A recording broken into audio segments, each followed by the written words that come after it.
welcome. If you are not here to learn about fat loss, you should probably go home, because this is the fat loss talk that you've come to tonight. As Curtis just alluded to, the structure, the format that we'll do, because I like to allow a lot of time for Q&A. I wish I could do my job so perfectly that there wasn't a need for Q&A, but there always is. So I'll allow plenty of time for Q&A after I finish talking to you. I typically don't take questions during, but just save them for after. So jot a note to yourself if you have a question.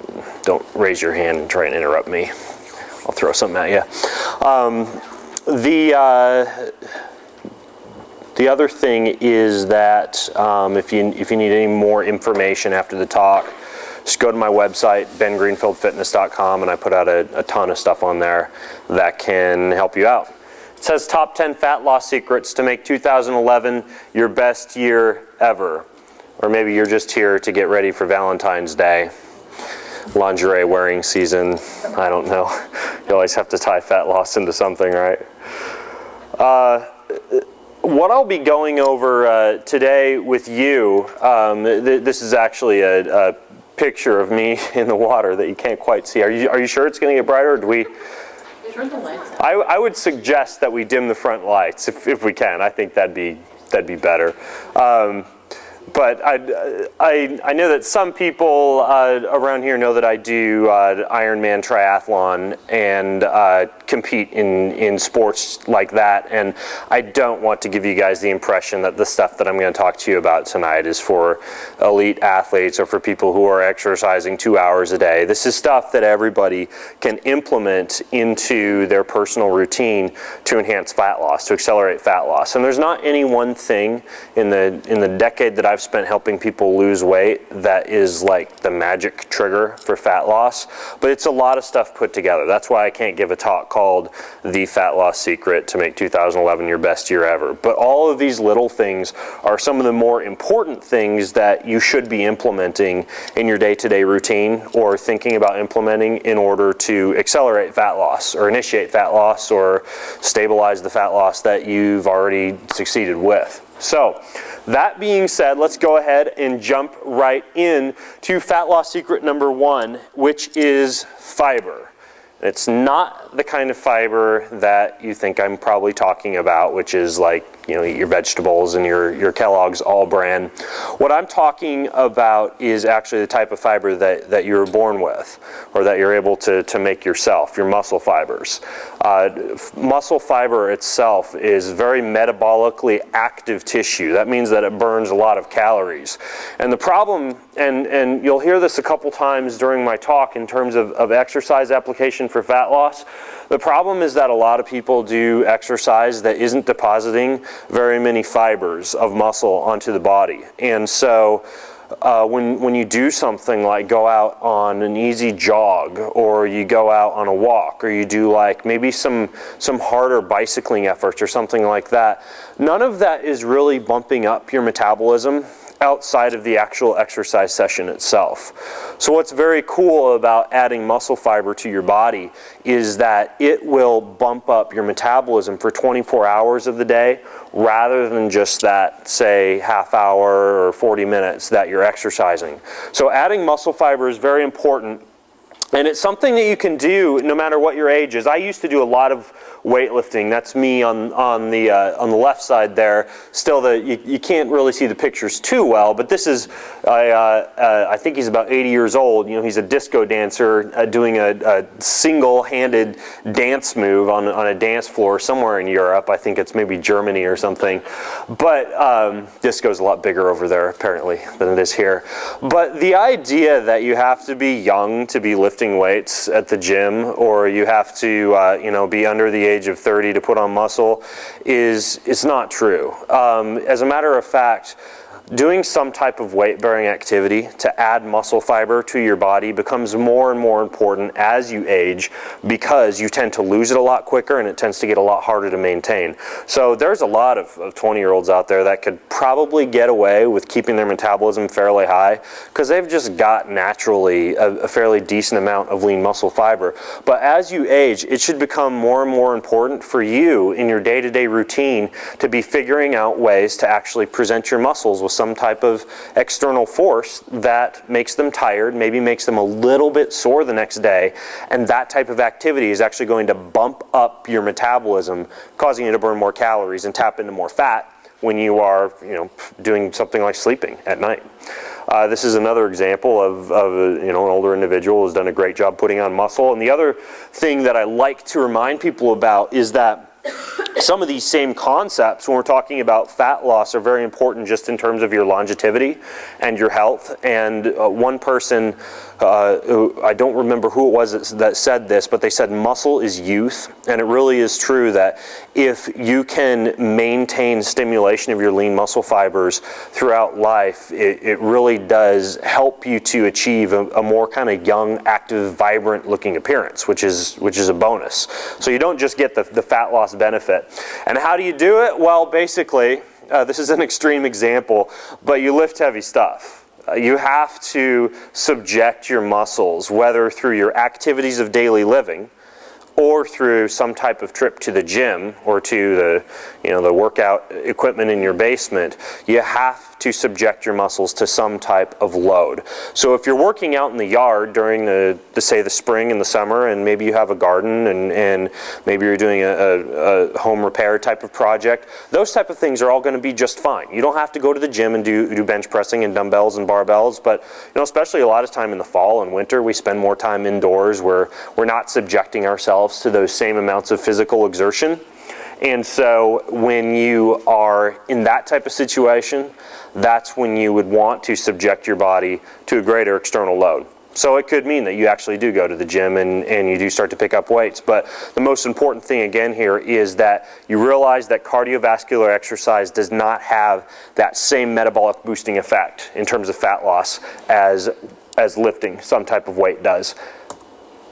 Okay, fat loss secret number 2 is to fight the fire. Now, when I'm talking about fight the fire, some of you may have seen this cover on Time magazine. I believe this was last year, it may have been a couple years ago, about the secret killer. And the tagline there, if you can't read it, says the surprising link between inflammation and heart attacks, cancer, Alzheimer's, and other diseases. So there's basically this theory that the type of foods that we consume and the type of environment that we live in is able to put our bodies into a state of inflammation. And when your body is in a state of inflammation, the metabolism can tend to get depressed. There's a lot of other things that can happen, a lot of other chronic diseases that have been linked to inflammation.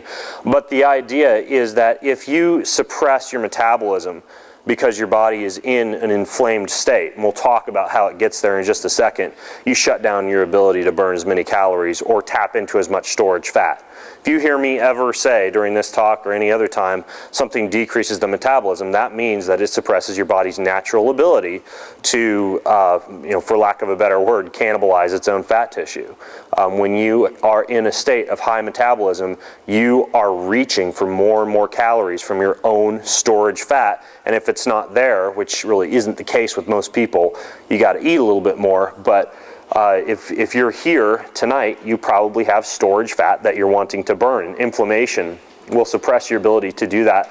There's a lot of things that are linked to inflammation. You can see this chart. I kind of like it. It describes inflammation as inflammaging, just because a lot of the things that inflammation can cause are associated with aging and chronic disease.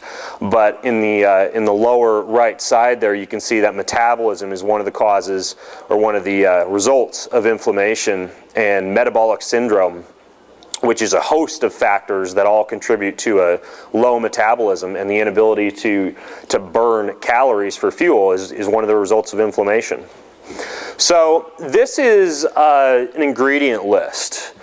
It's pretty long. I won't read the whole thing to you, but you can see that it starts off with protein blends, soy protein isolates, There's a maltitol syrup in there, fractionated palm kernel oil, a soy lecithin, peanuts, glycerin, peanut butter, sucralose, which is basically like a sugar molecule with the chlorine attached to it. You see that artificial sweetener in a lot of different packaged foods.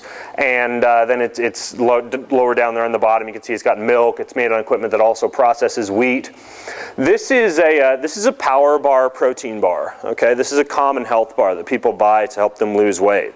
You know, we're looking at something that's packaged as a health food and sold to people who are trying to lose weight, and it's got lots of things in there that contribute to inflammation. For example, one thing that you may have heard of before is omega-6 fatty acids. And omega-6 fatty acids are found in vegetable oil, such as the palm kernel oil that you see as an ingredient in this health bar. And omega-6s are necessary in your body to a certain extent, but we tend to get a lot of them in our diet due to our consumption of packaged and processed foods. And they're a pro-inflammatory compound. They're designed to allow your body to do a better job at inflammation. But unfortunately, if you're getting a lot of pro-inflammatory compounds into your diet, not only from omega-6 fatty acids, but from some of the other things that are, for example, on that label right there, including the artificial sweetener, sucralose, for some people, or for many people as a matter of fact, wheat and soy due to digestive intolerances. The sugar is very pro-inflammatory. A lot of things in there are pro-inflammatory. When you're putting all that together, you're putting yourself into a state where the lower right side of that chart that I just showed you, the metabolic syndrome part of it, is something that you're causing to happen within your body. So you're shutting down fat loss. So what you need to do in terms of making the right decision when you're fighting the fire when it comes to inflammation is you need to eat real food. When you're eating packaged food, you need to turn around, look at the label, and see if it's got artificial sweeteners in it. See if it's got vegetable oils in it. See if it's got things that may not say sugar but are sugar in it, you know, like agave syrup and high fructose corn syrup and all these other things they're very sweet that you may not need to be consuming if fat loss is your primary goal, and start to get those things out of your diet. As far as the other thing I was going to say about inflammation, questions I get from people are, you know, what can I eat if I'm not eating vegetable oils? Maybe if I'm trying to cut wheat out and I'm not eating soy. You know, maybe I'm cutting some milk out of the diet because that can be pro-inflammatory among some people. What type of foods am I supposed to eat? How am I supposed to keep your energy levels up? Well, I eat 3,000 to 4,000 calories a day, and I don't eat many of those things. And so I figured out a way to do it, and most people who aren't training for something like an Ironman triathlon, all you have to eat during any given day is anywhere from 1,200 to 2,500 calories. So I know that you can do it. If I can do it and be eating, you know, sometimes 3 times as many calories as you are, I know you can do it. Some of the things I use, quinoa, amaranth, and millet. Some people don't know what those are. More and more people are becoming aware of them as they're becoming a little bit sexier in terms of things that you'll see in recipes and meal plans. But they're kind of like rice. They're protein packed. They're really, quinoa is more of a fruit, but they're termed grains a lot of the time. But they're very low in gluten. They're very low in a lot of the inflammatory compounds that you might find in something like, say, whole wheat spaghetti, and they're a lot more packed with nutrients than something like a brown rice or a white rice. Those are great things to add into your diet from a carbohydrate perspective. If you're trying to fight inflammation, but you're still wanting to have carbohydrates and have energy in your diet, especially if you're exercising. Almond butter is another perfect example, a healthy alternative to something like peanut butter. You're going to get a lower level of pro-inflammatory compounds when you're consuming a healthy nut like an almond rather than a peanut. Which can tend to have a mold and something called aflatoxin on it, which can be pro-inflammatory. You get healthy fats in your diet. Avocados are a perfect example down here. I apologize that this is a little bit dark. Coconut milk is another thing that I consume on a regular basis.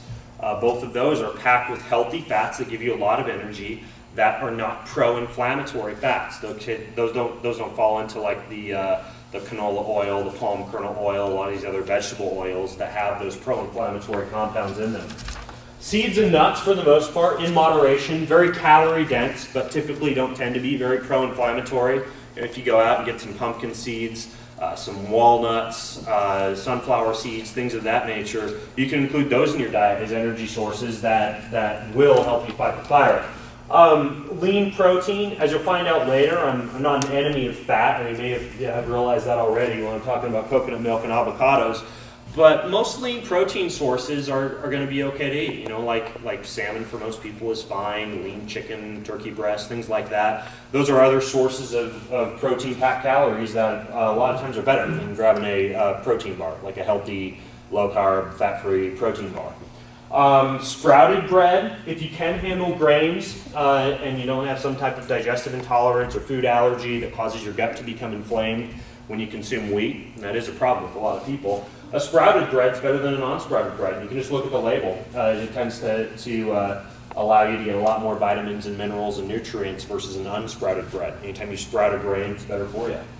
Beans and lentils, perfect example of a couple other carbohydrate energy sources that you can have in your diet without consuming inflammatory compounds. Hummus kind of falls into the beans and lentils category. It's just basically pureed chickpeas. I list this stuff basically because if I walk into my kitchen, all that stuff is in my kitchen. That's the type of stuff that I eat on a regular basis.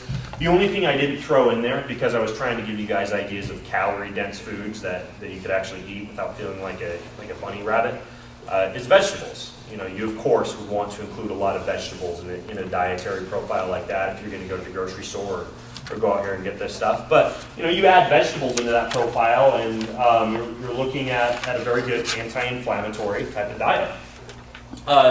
Question that I know will pop up later on, so I'll address it now. How do you know if something is causing inflammation? How do you know if you're allergic or intolerant to something? You can get tested. You can do a stool test, a blood test. There's various ways to get tested. I don't do it. I don't want anybody mailing me poop envelopes in the mail, but you can go through companies to get stool tested, and it's a good idea if you have a question mark about that type of stuff. Okay, fat loss secret number 3. I'm going to use a big word here: beta oxidation. Beta oxidation is your body's natural fat burning process. It's the method via which you take fat and you turn it into energy. One of the steps in beta oxidation requires a molecule of H2O, or a molecule of water. So if you are in a constant state of dehydration or inadequate hydration, you're going to shut down your body's ability to burn fat. One of the best things that you can do, one of the best simple things you can do is just to drink water. Not only does it assist this process of beta oxidation, a study just recently came out that people who just had a couple glasses of water about a half hour before a meal lost 5 pounds over, I think it was 12 weeks, compared to a group that didn't drink the water. And that was the only difference between the two groups. So something as simple as drinking water is great at controlling appetite and helping you to burn fat. However, that is not water. Okay, we just got done talking about pro-inflammatory compounds. There's a lot of things posing as water that have artificial sweeteners in them, that have chemicals in them, that have some things that are going to fight against fat, or fight against your body's ability to burn fat. So this, for example, Flavor Splash Aquafina, that's not water. That's got a bunch of artificial sweeteners in it. Powerade Zero, that's a great way to stay hydrated if you're playing a football game or running a marathon. Okay, that was not designed for you to drink at your desk, even though it says zero on it. It's basically artificial sweeteners and salts. So you want to be careful with that stuff too. And also the vitamin water. Same thing, vitamin water tends to have a lot of artificial sweeteners in it as well. Okay? Usually the best way to go, if you want to have stuff in your water, and this is what I do, is I'll just take plain water and I'll either put some type of effervescent tablet in there that has some vitamins and minerals in it. One that I use is made by a company called Noon. It's called U Hydration. They don't pay me to say that. I just find it convenient. It's a tube, and you drop a capsule in there and it flavors your water. There's a lot of energy drinks. If you like energy drinks and you need kind of a pick-me-up in the afternoon or something like that, typically the kind that you get powder are healthier than the kind that you get in a can or a bottle, because the stuff in a can or a bottle tends to have a lot higher levels of artificial sweeteners and acids or sugars in it. There's a lot of decent, more kind of powdered energy drinks out there that tend to be a lot more naturally sweetened, and if you need energy, that would be a way to do it. So that's typically what I'll do. There's a photo of organic water. I don't know how you make water organic, but I could talk for an hour about water and kind of choosing the right water and the right water filters and all that jazz, but for now, just start by drinking more water, and it doesn't have to be organic or special or alkalinated or, you know, $10 a bottle or anything like that. So fat loss secret number 4, kind of a paradox here, but eat fat. My personal diet, I just want to show you some of the things that I eat on a regular basis. I know I just showed you my grocery shopping list, but good grass-fed beef. I don't really trim the fat at all. I actually went out with my wife last night for, and she had a lamb and I had chicken, and my chicken was too lean, so I ate all the fat off of her lamb. I do a lot of butter, cook with a lot of butter, regular butter, and coconut butter. I eat a lot of fish, a lot of omega-3 fatty acids in fish. The idea that fat is bad for you, or fat is going to make you fat, is based off the idea that fat is very calorically dense. But as long as you're consuming fat in moderation, and as long as the total number of calories at the end of the day that you've consumed are not more because you're eating a higher percentage of your calories from fat, that can be very appetite satiating, it can be very good for your metabolism, it can be great for your joints, it can be good for your brain. A lot of people who switch to a higher fat diet find that they tend to have fewer cravings. Their appetite tends to feel a lot more stabilized throughout the day. It's released into your bloodstream a lot more slowly. The sugar and the energy that you produce from fat is produced a lot more slowly. So you tend to have less of an issue with blood sugar fluctuations, things of that nature. The only trick is to make sure that if you're eating fat, you're not, you know, let's say you're eating right now a 50% carbohydrate diet that's got 20% fat in it, and you're taking in 2,000 calories a day. The trick is going to be, if you're going to bump yourself up to 30% fat intake or 40% fat intake, and you're going to start to have, you know, some avocados, you're going to start to have some olives, you're going to maybe throw in some grass-fed meat here and there, you're going to start cooking with butter. You want to make sure that you're pulling the carbohydrates out and you're pulling some of the other foods out so that you're not eating more calories by bumping up your fat intake levels. And that's very simple to do. It's just pure substitution. The other thing that you need to realize is just based on the way that we produce energy from fat, it's got about twice as much energy in it as carbohydrates do or as protein does.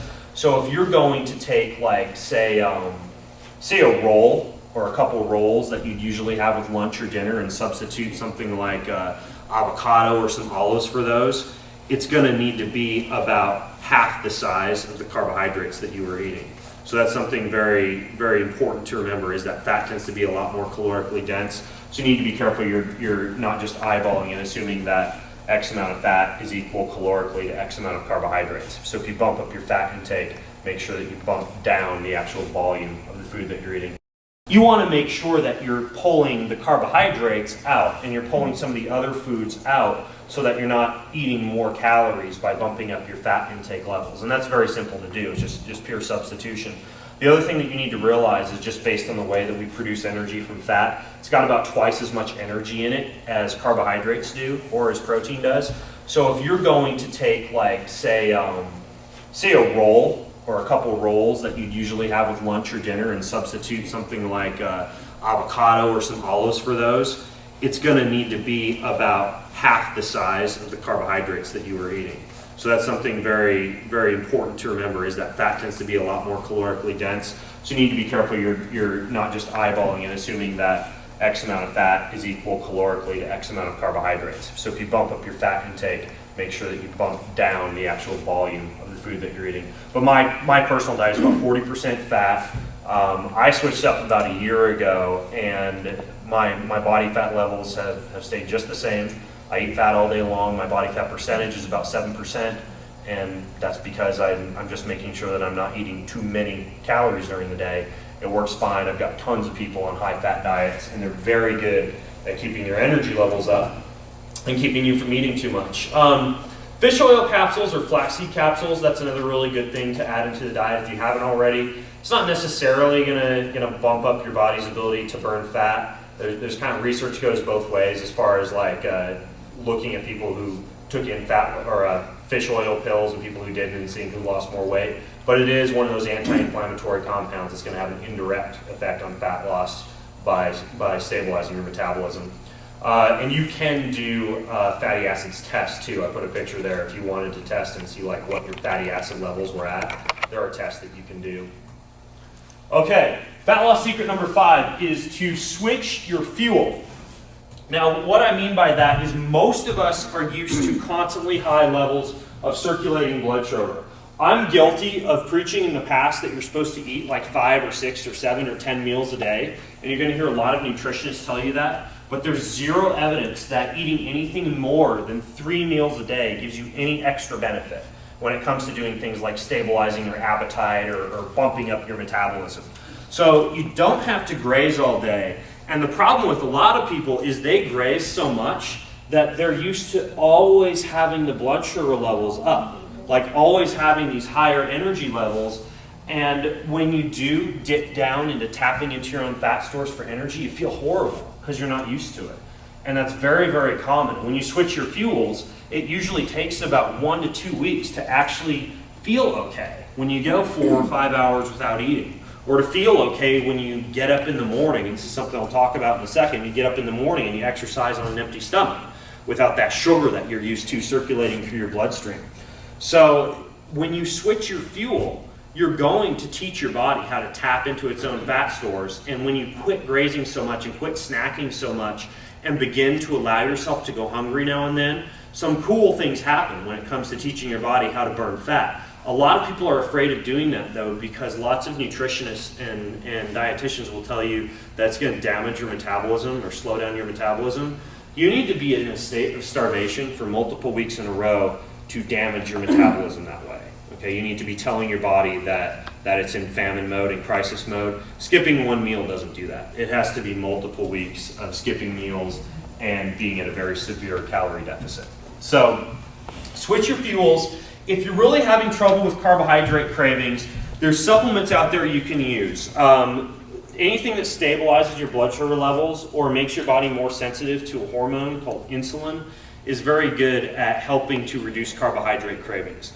Vanadium and chromium are 2 that are out there. If you look at a lot of I'm sure that we've got supplements out here that are like carbohydrate control type of supplements that Curtis could point you to. If you look at the label, they're going to have things like vanadium, chromium in them. Some will have cinnamon in there. I actually use cinnamon quite a bit in my own cooking. I start off the day with 2 teaspoons of it with whatever I'm having for breakfast. It's very good at stabilizing your insulin levels and your blood sugar levels.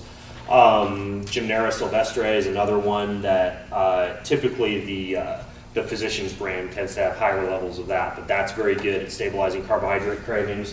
You can't really see the picture here. My wife and I do a podcast every week called the Inner Circle Podcast over at bengreenfieldfitness.com, and we did like a half-hour show on different things that you could eat to reduce carbohydrate cravings. I think it was show number 4. It might have been show number 3, but that'd be worth taking a listen to, obviously, because I don't have a half hour to talk about it here. But the idea is that if you're having trouble when you begin to lower the amount of snacking that you do and maybe begin to lower the amount of carbohydrates that you take in, there's supplements out there that can help you with that. And typically you take them before a meal. Okay, touched on this when we started off, when I talked about subjecting your body to loads so that you're actually adding fibers of lean muscle and not just having your exercise be cardio. There's actually 3 pillars of exercise when it comes to exercise. And I'm not going to insult your intelligence by telling you that moving more helps you lose weight. But I do want to give you an idea of what you need to put priority on when it comes to moving more. So the 3 pillars. This is the one that I talked about. This, for anybody that comes to me and wants to lose weight and they have limited time, this is the thing we prioritize immediately. Lifting stuff. Okay? Dumbbells, elastic bands, barbells, medicine balls, stability balls, anything that involves weightlifting or resistance training or weight training, whether it's a class at your gym, whether it's a book that you're reading, prioritize that. That's going to help you lose fat the fastest. Remember that when you lift weights, that muscle weighs. So as that's happening, the scale isn't going to be a very good thing to rely on. Circumference measurements are very good.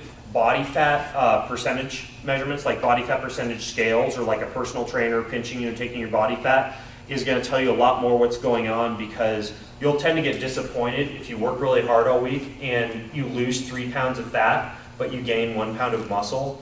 because you're basically telling yourself that 33% of that was in vain, when in fact that muscle is helping you out quite a bit, and it changes your appearance because muscle is very tight and dense. A pound of muscle holds up this much space, a pound of fat takes up this much space. So realize that when you're lifting weights as a fat loss strategy, scale is not the best relier, and it could kind of depress you a little bit if you're not seeing it move much.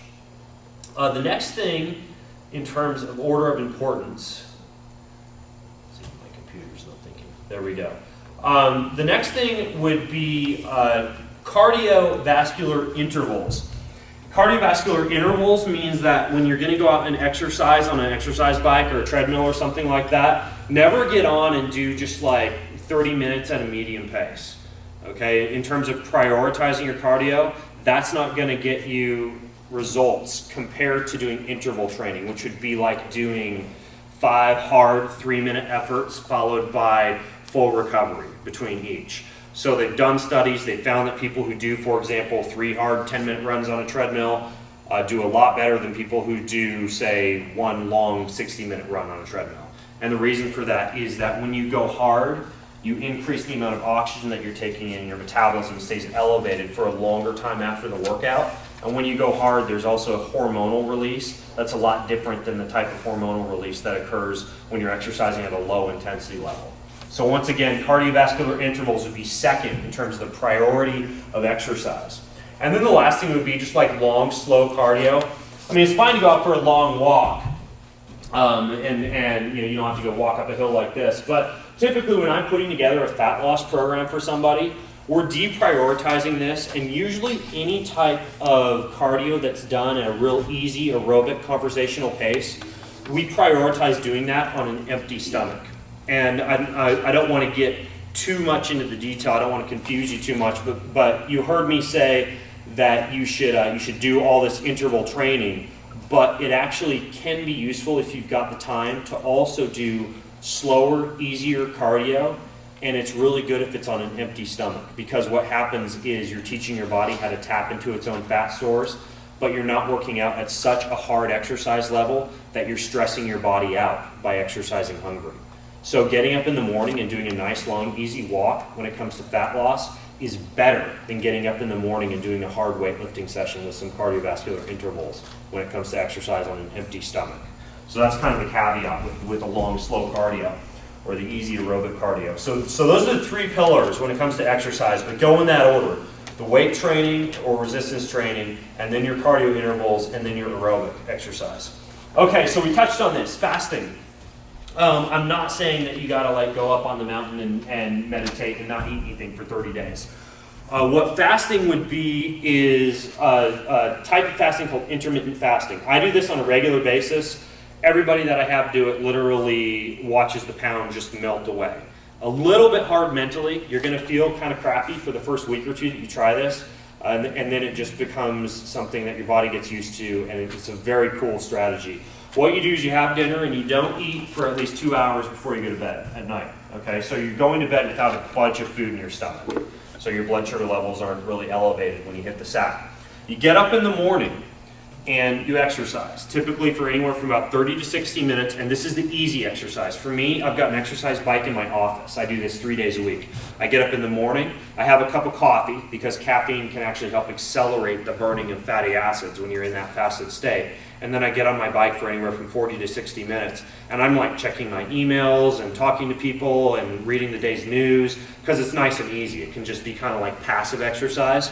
And then you just go eat breakfast and get on with the rest of your day. That is a very, very good strategy for fat loss. And you can do it every day of the week if you want to. Just because it's low stress, it's easy. It's typically, when you're not going hard, easier on your joints. So you can do that 7 days a week if you want to, if you feel like it. And you're going to see great results. It can be 20 minutes, 30 minutes. It could be just 60 minutes. But ultimately, that fasted exercise session works really well. I have a lot of people who just get up and walk their dogs fasted, so they don't eat 2 hours before they go to bed. They get up in the morning, 20, 30-minute walk with the dogs, and they'll do like some type of coffee or energy drink before they head out and do that. Okay, fat loss secret number 8, Mr. T. I'm not talking about Rocky Balboa. This in early summer of this year, or of last year, 2010, Early summer. That number was my testosterone levels, my salivary testosterone levels. Okay, by the end of the summer, I retested, and that was what my salivary testosterone was at. Okay, I almost tripled or more than doubled my testosterone levels. And for me, what that meant is that I not only put my body into a state where it could have a higher metabolism because I can put more muscle fiber on my body, but testosterone for both guys and girls is one of those hormones that is considered an anabolic hormone. It's very good for your metabolism, and it's good for fat loss. I'm not saying you need to go get a shot, on your right butt cheek before you go work out every day. But there are things you can do to bump up your testosterone levels, and it goes beyond just being like an athlete and doing it because you're wanting to work out. Here's some of the symptoms of having like low testosterone or having imbalanced hormones in general. Decrease in sex drive, orgasm less strong, lack of energy, decrease in strength or endurance, lost height, decreased enjoyment of life, sad or grumpy, deterioration in sports ability, falling asleep after dinner, or decreased work performance. Now, if you experience any of those on a regular basis, it could be that your hormones are imbalanced. Now, I am not an expert in something like hormone replacement therapy. It may be that you have to go talk to a professional, or you at least have to get tested to give yourself a baseline and know where you're at. I recommend getting some type of salivary hormone testing. You can also do, another good one would be like a 24-hour urine test. But doing some type of hormonal evaluation is really good. I bumped up my testosterone levels. My wife, who as you can see is quite fertile, she does like a topical progesterone cream. But basically paying attention to your hormones is really important when it comes to fat loss. And that can be an issue. It can be kind of a missing link for a lot of people. The way that I did the testosterone from 33 up to 76, I was taking one of the male prostate supplements. There's a lot of them out there, but basically what they do is they keep your body from converting testosterone into its breakdown byproduct. So you basically, it's really good for the prostate, but it's also really good at keeping your testosterone levels elevated. So there are equivalents of things like that for females as well. I started lifting weights more. I started using magnesium, which interestingly has a nice little tie to being able to bump up testosterone levels. I started increasing fat in my diet, which I already mentioned, doing things like the butter and the grass-fed beef. The other thing I put on here was I really bumped up my vitamin D levels. Vitamin D is a hormone precursor. A lot of people are deficient in it. The recommendations for it are 600 international units. Most of the people that I work with are taking anywhere from 4,000 to 10,000 a day, not 600 a day. And most multivitamins are going to have like 400 to 600 in them. So consider vitamin D as well when it comes to your hormones. But don't think that hormones are just about like sex or feeling good. Very big link there between your hormones and metabolism and weight loss. So next. Real quick, Benner. What's that far left-handed corner? What? Prostalon. Is that the brand name? Yeah, that's the stuff that I take. I do 3 of those every morning. How do you spell that? Prost, like prostate, and then Elan. Prostelan. We have several different ones. Yeah, Curtis can show you some that he has right out here as well. So, fat loss secret number 9, get your Z's. Sleep is very important. There's a lot of things that go on hormonally and from a neurotransmitter perspective when you sleep. Your body produces a couple appetite-controlling hormones or appetite-stimulating hormones called leptin and ghrelin. Ghrelin can keep your appetite stabilized, and leptin will increase your appetite. Your levels of leptin will go up when you're sleep deprived, and your levels of ghrelin will go down. You also become less sensitive to serotonin and dopamine, 2 of the things that your body needs to feel satiated after something like food. So you got to eat more to feel good about the food that you've eaten. That's why reaching for a Snickers bar when you've got 4 hours of sleep is a lot easier than reaching for it when you're well rested and you've gotten 8 hours of sleep. And then your testosterone levels go up when you sleep more. The other thing that happens is when you sleep less, your cortisol levels go up. And cortisol is kind of one of the opposites of testosterone. It's good at certain levels, but at higher levels, it does have what's called a catabolic effect that can do some damage to your metabolism and also contribute to weight gain and fluid retention, which technically isn't fat, but can be another issue in terms of weight for a lot of people. High cortisol is a contributor to fluid retention. So when it comes to sleep, get your sleep. Why am I showing a picture of a dirty sock while I'm up here talking about sleep? For the longest time, my wife would make fun of me because I'd just like grab a sock from my door or from my drawer and wrap it around my head before I got a sleep mask to keep the room darker, so I got darker, high quality sleep. But the reason I'm bringing this up is it's very important that your room is dark, and if your room isn't dark, then you need to get a sleep mask. That's really going to improve the quality of your sleep. If you don't have kids or things that you have to monitor or listen to while you're sleeping, getting a good set of earplugs, like a wax earplug or a noise blocking earplug, is really good at improving your sleep quality as well. I try and keep not many things going on electronically in the bedroom. I don't use a computer or a TV in the bedroom at all, and I make sure none of that stuff is on or plugged in when I'm asleep. But I do run a couple of things. I do like a portable humidifier. I find that really helps the quality of my sleep. It's possibly because I sleep better at a colder temperature, at about 70 degrees, but if you can run a humidifier, that really helps. I use a sleep app on my phone. I use one called White Noise. It's just a free sleep app. And I've got one of those iPhone speakers, so I'll just plug that in, and then when I'm in bed, I can hit the remote and put it on play or turn it up or turn it down, depending on whether my wife's shouting at me to turn down the sleep app. But you can use something like White Noise to help you sleep better as well. There are supplements that you can take. Magnesium is one of the better ones. There's one called Natural Calm. I know you guys have that out there, right? Magnesium is perfect for really helping with your sleep and relaxation. I do about 500 milligrams of magnesium before I go to bed at night, and that's something that can really help as well. So it kind of doesn't make sense that you'd want to sleep more and rest more to burn fat, but it really is true that by being lazy to a certain extent, you can really bump up your fat burning capabilities. All right, last thing is smile, or more specifically, de-stress. I talked about cortisol and fat gain and weight retention with cortisol. Your day might look like this if you're a parent or if you're trying to run a business or take care of kids during the day. Or it might look like this if you're studying a lot, overwhelmed with work.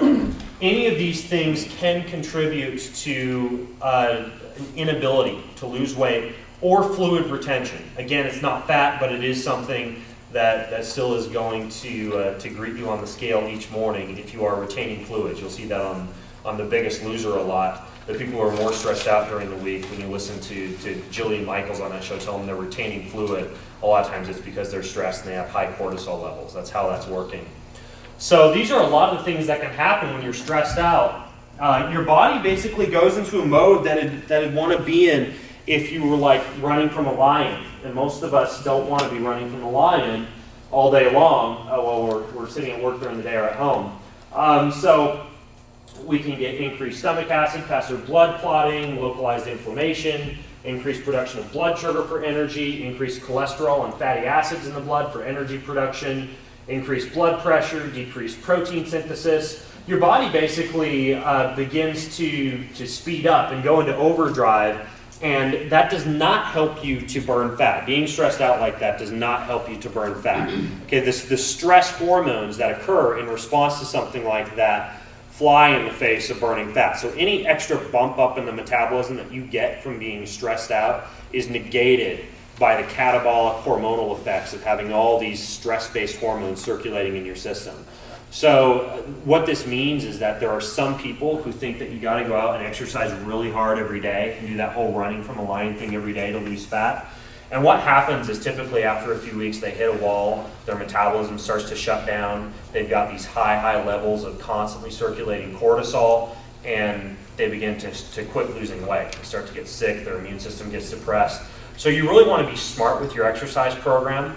And whereas you of course want to control stress as much as possible all the time when it comes to bad stress in your life, you want to be careful with exercise stress as well. So you need to make sure that you're structuring your workouts so that you're getting hard days, easy days, and you're not just going and beating your body up every day because you got so excited when Ben Greenfield told you to lift weights during the seminar. So don't go out and start cutting down logs and lifting them over your head every day in that picture. Adaptogenic herbs, mushrooms, you guys have some of those type of things as well, right? These are really good at controlling stress. I mentioned sleep. These can help you sleep as well. But basically, Chinese adaptogens have been used for a long time to kind of help stabilize you And if fluid retention is one of the causes of your inability to lose weight, using something like this and doing some de-stressing protocols can be really helpful in tackling that aspect of weight loss. So, we are going to move to questions now. Hopefully you guys have a few. I went a little bit long there. Be sure to visit bengreenfieldfitness.com if you want some more information. I do put out like an hour-long audio podcast every week where I talk about fitness, fat loss, nutrition, things like that. So that's totally free. You can download it and listen to it while you're driving or walking or exercising or whatever the case may be. So check that out. And did I do a perfect job? Are there no questions out there? Right? Okay.